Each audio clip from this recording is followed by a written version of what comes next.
drug prohibition in itself is a major obstacle to having a healthy life and moving forward in one's life and one's community. So we got 3 questions. We got about 3 minutes. So bang, bang, bang. We got Anne, Richard, and Peter up here.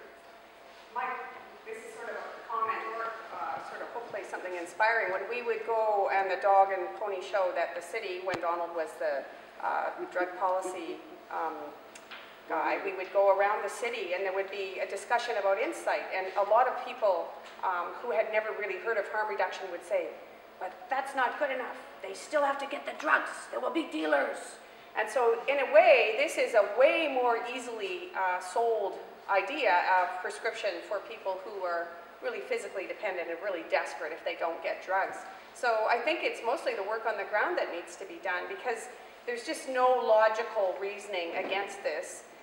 Except if you really want to keep the drug dealers on the street and you want to keep the court system and the jails full and all that. So I think we really need to polarize the discussion as we go forward with something like this. And the great thing about the NPA is that people can say, don't speak on my behalf, I'll tell you what it was like, rather than this idea that, oh, we're just using them, or they're, you know, often people will describe harm reduction as that we're harming people, we've given up on them.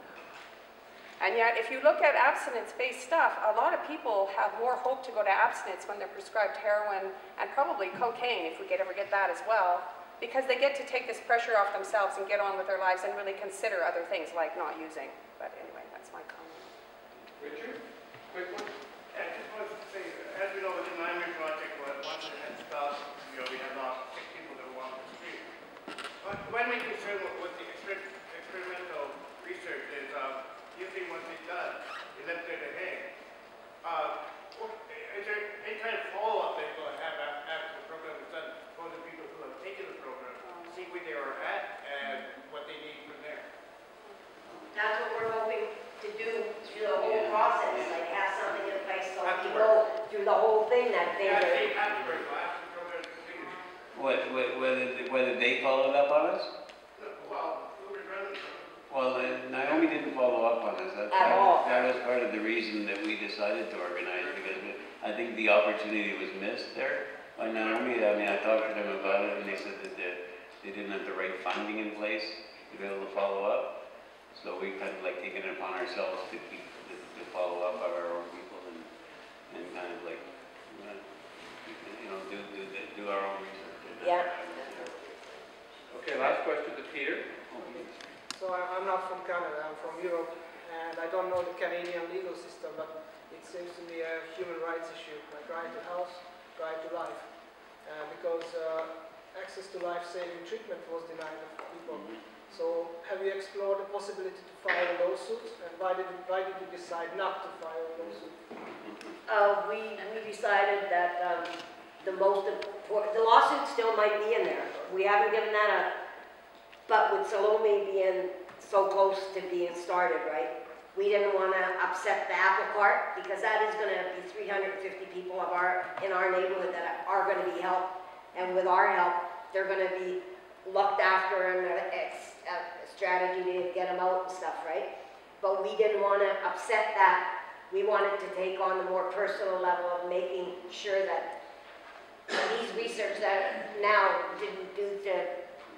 don't do to the new people what was done to us, and the lawsuit and all that, because it is a crime. It is a legal thing, and we were left stranded. You know, I went through hell, and if it hadn't been for Van Du, I don't know what I would have done. So yeah, we still got that in place that if we ever want to, but we just want to make sure that the people now get help and get the proper things happen, and prohibition is stopped, and substitute treatment gets put into place. Yeah, I could add just a little bit to that, and I think, you know, you're being from Hungary, you're being from Europe. I don't think you, well, I'm not sure, but we live under a regime here in Canada. It's called, what's his name there, Stephen Harper, and this is a very oppressive government we have right now. They don't lean towards drug policy reform in any sense of the word. They're actually, right now, they have a bill in Parliament right now, S10, which they propose to build more prisons, bigger prisons, better prisons. Right. I don't know, they have better prisons, bigger and better and fatter and anyway, and they're talking about public-private partnerships to build super jails. They're talking about mandatory minimum sentences for growing pot plants.